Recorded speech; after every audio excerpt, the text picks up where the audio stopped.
Ayan, good morning guys. At dahil tayo ay maasikasong nanay, eto, pinaglutuan ko yung aking anak ng kanyang iuulam.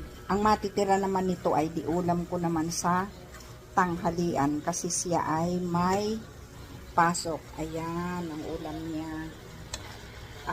Pork, ano ba to? Barbecue. Yan ang kanyang ulamin ngayon. Almusalan. Yan.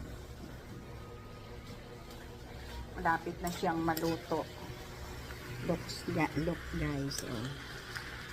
So. Ay, pwede na nga are.